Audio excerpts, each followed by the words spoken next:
Bueno, muy buenos días.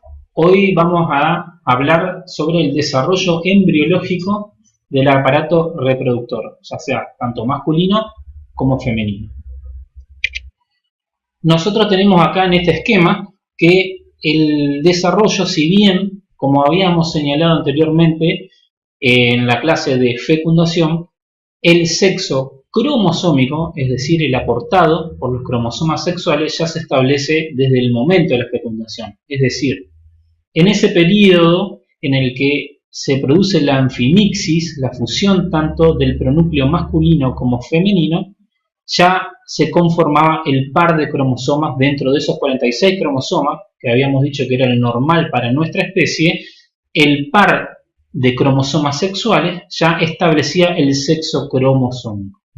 Pero hay muchas otras estructuras que todavía no están completamente diferenciadas hacia masculino o femenino.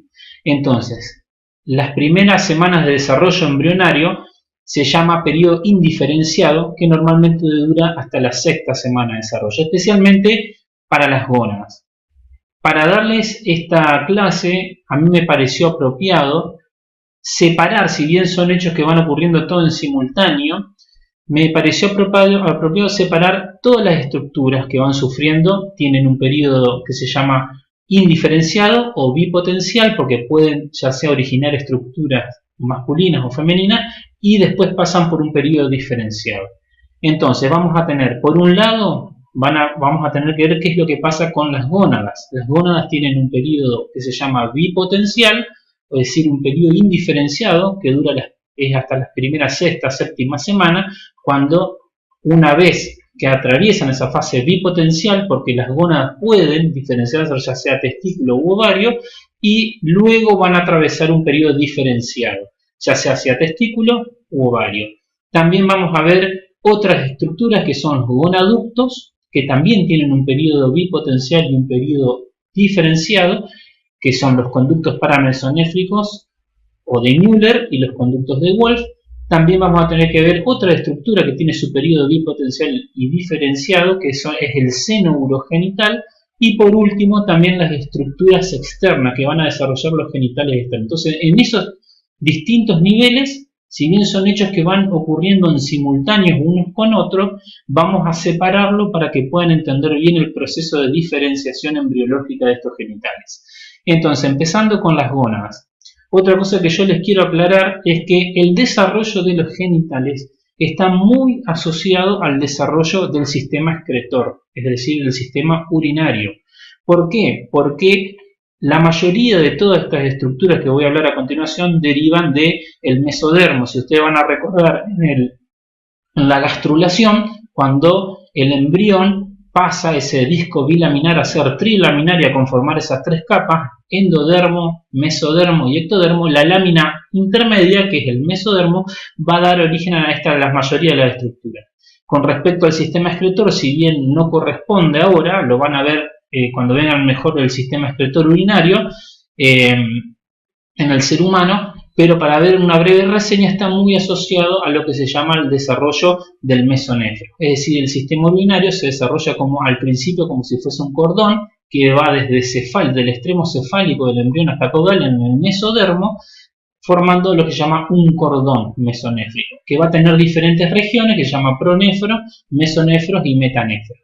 Y van a compartir conjuntamente la vía final de desagote, como decía así, de estos sistemas, el seno urogenital. Por eso, ¿por qué quiero aclarar esto? Porque ustedes en mucha bibliografía o más adelante, en años posteriores, cuando encuentren alguna alteración o algún trastorno, ya sea en el desarrollo embriológico de los aparatos genitales, ya sea masculino o femenino, y en el aparato excretor, siempre pueden ir de la mano. Es decir, si yo un individuo sospecho una malformación renal, es obligatorio tener que estudiar el aparato genital de esa persona, o al revés, si hay un mal desarrollo en una malformación en el aparato genital de esa persona, es obligatorio estudiar el sistema excretor urinario de esa persona, porque debido a que comparten el mismo desarrollo embriológico, muchas veces van de la mano.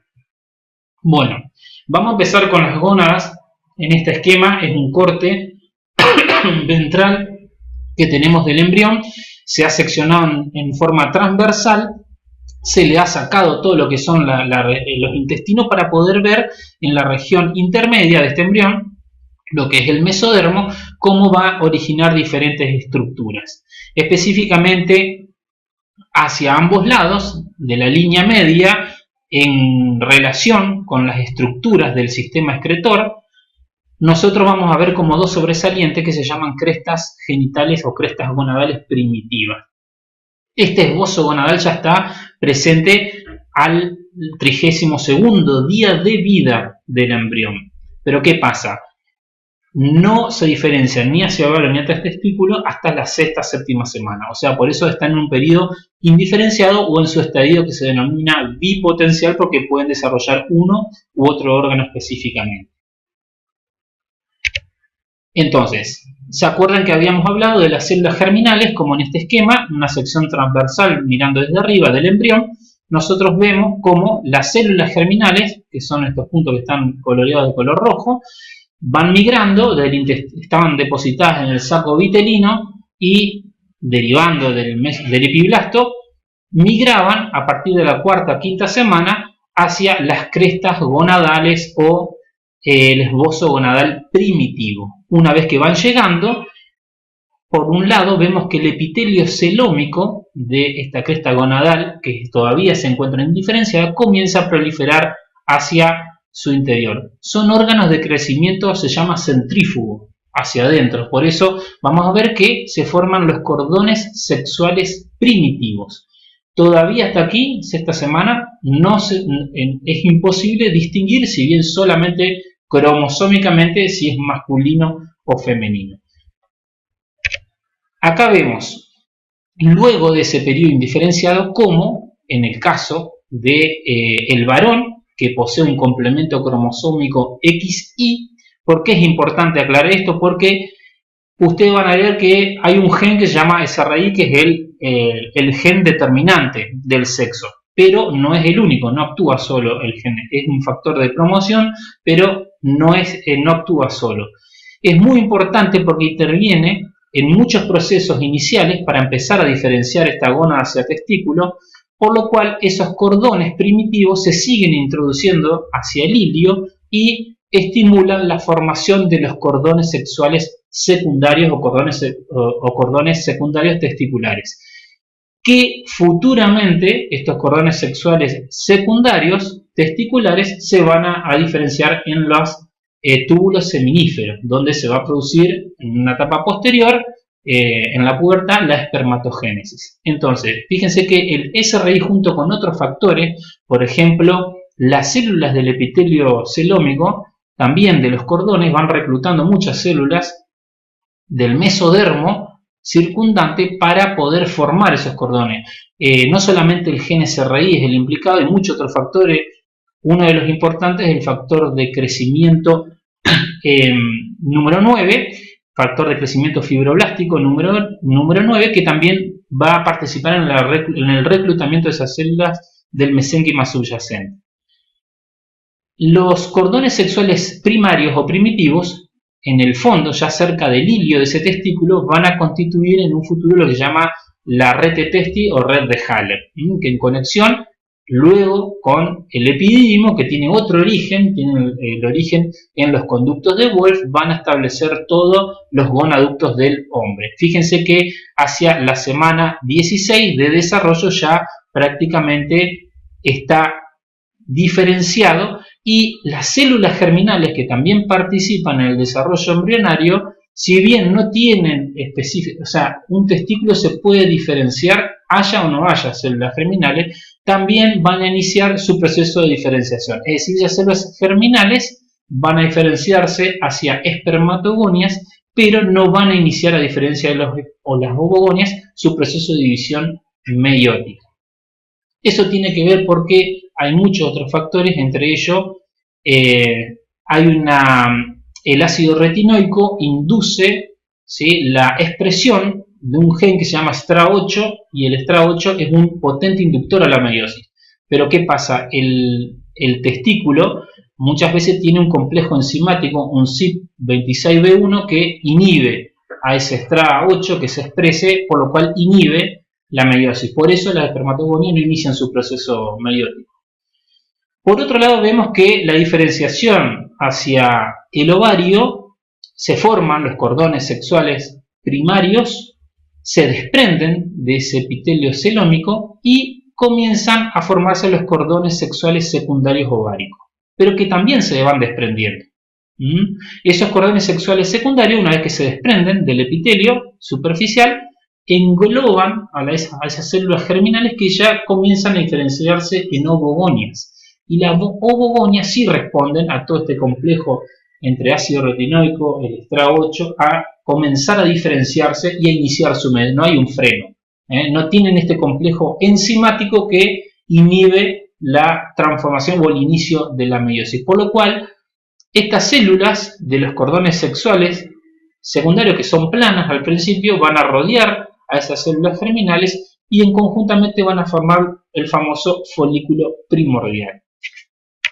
Estos esquemas son en forma ampliada, son tomadas del libro que pueden ustedes tener acceso, que es el Langman, que también vemos cómo hacia testículo se forman los cordones primitivos, los cordones testiculares, y luego cómo se van diferenciando con la conformación de los túbulos seminíferos, la red de Testi y su conexión con los conductos mesonéfricos. También en el ovario, fíjense que la misma diferenciación, salvo que esos cordones sexuales secundarios se desprenden y van a rodear esas células germinales para conformar lo que se llaman los folículos primordiales, ¿sí? Bueno, entonces, salimos de las gónadas y vamos al otro segmento, los que serían los gonaductos. En este segmento del aparato genital, los gonaductos también tienen una fase de desarrollo bipotencial y una fase de desarrollo diferencial. Si bien bipotencial, no es que cualquiera de los conductos, ya sea de Wolff o de Müller, pueden desarrollar trompas de falopio o útero, no. La bipotencialidad acá está dada por la presencia de los dos sistemas excretores. No es como la cresta gonadal, que es una sola y es bipotente porque puede dar ya sea testículo u ovario, según la carga genética de ese embrión. Acá es diferente. La bipotencialidad está dada porque hay dos sistemas. O va a proliferar uno, o se va a diferenciar hacia masculino y se van a desarrollar los conductos de Wolff, o se van a desarrollar los conductos paramesonéfricos o de Müller. Y también tiene mucho que ver la carga genética. ¿Por qué? Porque la diferenciación, si yo vuelvo hacia atrás de este testículo, además de las células germinales y las células epiteliales, esas células epiteliales, muchas se van a diferenciar las células del epitelio celómico, una célula que ustedes ya conocen, ya la han escuchado, que son las células de Sertoli. Las células de Sertoli van a responder porque van a producir un factor que se llama factor antimülleriano o hormona antimülleriana, muy importante para el desarrollo de los gonaductos. ¿Qué va a hacer la hormona antimülleriana? Como su nombre lo dice, van a producir el regreso de los conductos paramesonéfricos o de Müller y para que siga el desarrollo de los conductos de Wolff. Por otro lado, en el mesénquima subyacente de estos cordones van a diferenciarse de una población celular unas células que también ustedes ya han escuchado, que son las famosas células de Leydig. Las células de Leydig tienen la capacidad de sintetizar testosterona, la cual es muy importante porque los gonaductos, los conductos mesonéfricos de Wolff, tienen receptores para la testosterona y responden al estímulo de la testosterona para su desarrollo. Entonces, fíjense ustedes cómo el testículo, además de desarrollar las vías seminíferas, ya en ese periodo temprano de embriogénesis ya se diferencian varias poblaciones. Además de las espermatogonias, tenemos por un lado las células de Sertoli, que van a secretar el factor u hormona antimülleriana, y por otro lado tenemos las células de Leydig, que van a sintetizar testosterona para proseguir con el desarrollo de los gonaductos. Los gonaductos se desarrollan, por eso se llaman paramesonéfricos o conductos mesonéfricos, porque están en muy estrecha relación con el sistema excretor. Yo les había hablado hoy de un cordón que está formado, un cordón del mesodermo, como se inicia del extremo cefálico caudal del embrión, que se divide en diferentes regiones, que es el pronefro, el metanefro y el mesonefro. Entonces, estos conductos que se desarrollan, fíjense que esto es un estadio indiferenciado. Tanto masculino como femenino tienen los dos sistemas, el conducto mesonéfrico y el conducto paramesonéfrico. El conducto paramesonéfrico normalmente es de una invaginación del epitelio cerebral, mientras que el conducto mesonéfrico se origina, digamos, en una región mucho más lateral al sistema excretor. Fíjense que el paramesonéfrico, una vez que va descendiendo, cruza por delante y en la región medial se fusionan los dos conductos, mientras que el mesonéfrico, cada uno tiene una desembocadura independiente en lo que es el seno urogenital, mientras que el paramesonéfrico se fusiona y desembocan y se van a relacionar con una estructura del seno urogenital, que más adelante voy a hablar, que es la lámina vaginal endodérmica. Entonces, si ese embrión XY se diferenció hacia testículo, el testículo tiene células de Sertoli y células de Leydig, esos conductos se van a pasar a su estadio diferencial. Por un lado, la hormona antimülleriana va a inhibir o va a reducir la regresión de los conductos paramesonéfricos de Müller, y por otro lado, las células de Leydig, con su síntesis de testosterona, van a estimular el desarrollo de los conductos de Wolff. Los derivados wolffianos, como decimos nosotros, nos van a dar todo lo que son el epidídimo, el conducto deferente. Del conducto deferente se va a producir una pequeña invaginación que es la vesícula seminal, y también los conductos eyaculadores. O sea, todo ese sistema de gonaductos, desde el epididimo hasta los conductos eyaculadores, van a derivar de los conductos de Wolff. Por supuesto que la regresión de los conductos de Müller, ustedes van a encontrar muchos otros vestigios como el gubernaculum, el paradídimo, o sea, hay muchas estructuras vestigiales que van a quedar de la regresión de esos conductos de Müller. O sea, muchas veces no regresan y se reabsorbe por completo, sino que quedan algunos vestigios microbiológicos sin significación patológica alguna. Entonces, en cambio, en la mujer, al no tener, muchas veces el desarrollo tanto ovárico y de los gonaductos es en un tiempo posterior, es 1 o 2 semanas posteriores. O sea, después de la 7ª semana, si el embrión es XY, se desarrolla, se diferencia el testículo, y a continuación, una vez que está la población de células de Leydig y de Sertoli y ya están todos los factores, comienza el desarrollo de los sistemas de Wolff y regresión de Müller. Pero el embrión muchas veces femenino, al no tener ese cromosoma ahí, no tener esa carga genética, esas moléculas, lo que va a hacer es, muchas veces lo van a encontrar en algunos textos que dice por default o por defecto. No es que un embrión femenino se desarrolla por defecto. O sea, por defecto, mal traducido, significa por ausencia de. Ustedes tienen que acordarse que el embrión se va a desarrollar sus sistemas de Müller y va a regresar los de Wolff y se va a diferenciar hacia ovario por ausencia de esos factores. No va a haber hormona antimülleriana, tampoco va a haber testosterona. Entonces la testosterona es fundamental para el desarrollo de los conductos de Müller. Al no haber esos conductos de Müller, ya comienzan su regresión. Y al no haber tampoco hormona antimülleriana, los conductos paramesonéfricos siguen su desarrollo. Y van a ser los responsables del desarrollo de lo que son las trompas, todo lo que es el útero, cuando se fusionan acá en su línea media, van a dar todo lo que es el cuerpo, el istmo y el cuello del útero y el tercio superior de la vagina. Entonces, por otro lado, entonces vimos las gónadas, vimos el desarrollo de los gonaductos y ahora vamos a ver, esto ocurre muchas veces en simultáneo, yo se lo separo para que ustedes lo entiendan. Ahora tenemos el seno urogenital, es otra estructura muy importante porque también tiene una fase bipotencial y una fase diferencial. La fase bipotencial es una estructura en la cual confluyen muchos sistemas excretores, entre ellos el intestino. Normalmente el seno urogenital hacia la 4ª, 5ª semana, esto sería lo que está en amarillo, en el esquema del seno urogenital, se tabica y se divide en dos.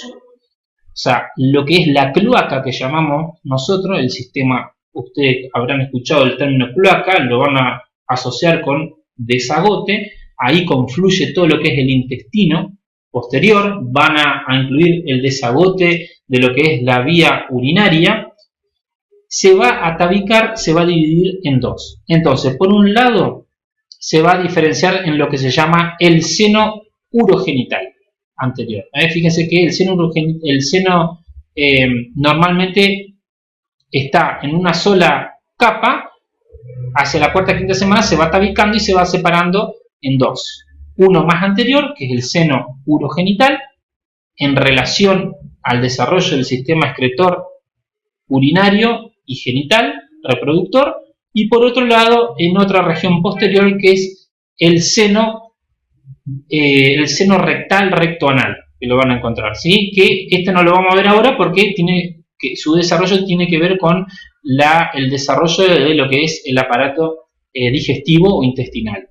Entonces, nos vamos a abocar al desarrollo del seno urogenital en su zona anterior. Una vez que está tabicado, van a existir,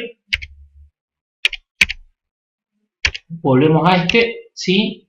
Van a existir dos imágenes, ¿sí? Por un lado, acá ya está tabicado, ¿sí? Tenemos el seno urogenital anterior, hacia su extremo cefálico, el seno urogenital, que acá los vemos de frente, va a dar origen a lo que es la mayor parte de la vejiga, pero va a tener en su región anterior, en su pared anterior, una lámina uretral endodérmica, que eso es diferente ya sea en el hombre o en el varón. ¿Por qué? Porque esta lámina uretral endodérmica va a ser origen del desarrollo de la uretra membranosa o peniana, pero si es femenino va a desarrollar la uretra femenina, que tiene distinta longitud y distinta conformación. Y por otro lado también va a haber la existencia en su cara posterior del seno urogenital de lo que se llama una lámina vaginal endodérmica, que ya sea también va a tener su diferente desarrollo, ya sea masculino o femenino. Entonces, si es masculino, la lámina uretral endodérmica va a continuar con el desarrollo, va a acompañar al desarrollo de la uretra peniana y membranosa y va a producir la regresión de la lámina endodérmica. Mientras que si es femenino, la lámina uretral endodérmica va a desarrollar la uretra con distinta longitud, porque no va a haber uretra peniana, pero el desarrollo de la lámina vaginal endodérmica va a seguir y va a formar lo que es el origen, se va a fusionar con el extremo inferior de los conductos de Müller que originaron el tercio superior de la vagina, y se va a fusionar en el tubérculo, en una lámina, y va a formar lo que es los dos tercios inferiores de la vagina. Normalmente es un tubo al principio, como vemos en esta imagen, macizo. Fíjense cómo se fusionan los sistemas de Müller a las 9 semanas, y a medida que va avanzando la semana, esa lámina que proveniente del seno, la lámina vaginal endodérmica que provenía del seno urogenital, se va a ir prolongando, y luego, a medida que se vaya acercando el nacimiento, se va a ir canalizando interiormente para formar esa estructura de tubo que tiene, digamos, la vagina. O sea que los dos tercios inferiores, como está acá resaltado en amarillo, y acá lo vemos de perfil, dependen de esa lámina vaginal endodérmica, cosa que esto se regresa. Si es masculino, esto no se desarrolla, ¿sí? Entonces, esto es importante definir el origen. El tercio superior de la vagina, por un lado, vienen de los conductos paramesonéfricos, y los dos tercios inferiores van a depender del seno urogenital, que, como las otras estructuras, tienen su periodo bipotencial y su periodo diferencial. Ahora, ¿qué pasa con los genitales externos? Los genitales externos también pasan lo mismo, tienen un periodo indiferenciado o bipotencial y un periodo diferenciado. Los genitales también es un poco más tardío, recién van a estar conformados hacia las 14 semanas de desarrollo. Previo a eso es imposible distinguir si el sexo es masculino o femenino por sus genitales externos. Estamos hablando de que ese seno urogenital, si bien la cloaca se había tabicado, también las membranas que obstruyen, ya sea lo que es el ano y la región uretral, se van a formar dos membranas, la membrana uretral y la membrana anal. Alrededor de lo que es la membrana uretral, el tejido, esto sería ectodermo, porque ya estamos en la superficie externa del embrión, el ectodermo y el mesénquima subyacente van a producir sobreelevaciones. Esas sobreelevaciones, como vemos acá, van a formar dos crestas que llamamos. Por un lado, las crestas mediales o uretrales y las crestas labios escrotales laterales. Se van a seguir hacia cefálica y se van a fusionar, y en la región cefálica van a producir una prominencia que se llama tubérculo genital.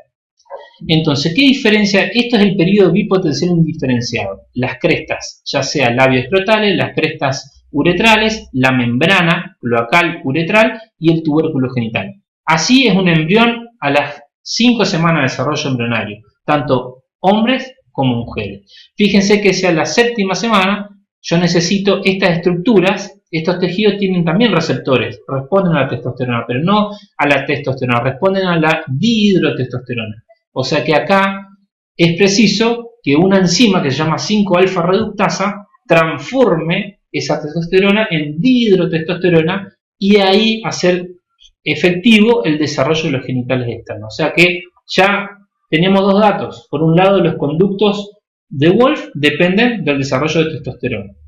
Y los genitales externos también, pero de la dihidrotestosterona. Es decir, que ya hay otros factores implicados. Además de los genes, de todos los factores que veníamos hablando, también necesitamos de esa enzima, la 5-alfa reductasa, para que transforme a dihidrotestosterona. Entonces, es masculino.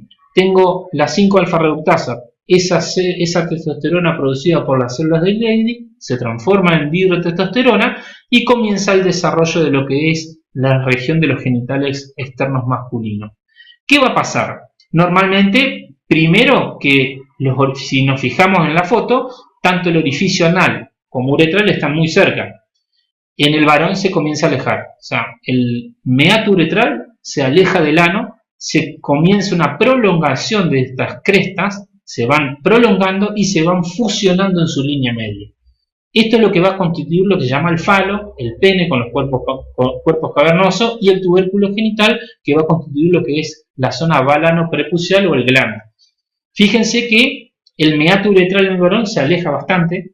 Eso es muy importante después para la etiología de las infecciones urinarias. Eso es muy importante cuando ustedes lo tengan que estudiar. Y se van fusionando. O sea que la uretra se va cerrando, se va prolongando y se constituye lo que es la uretra peniana.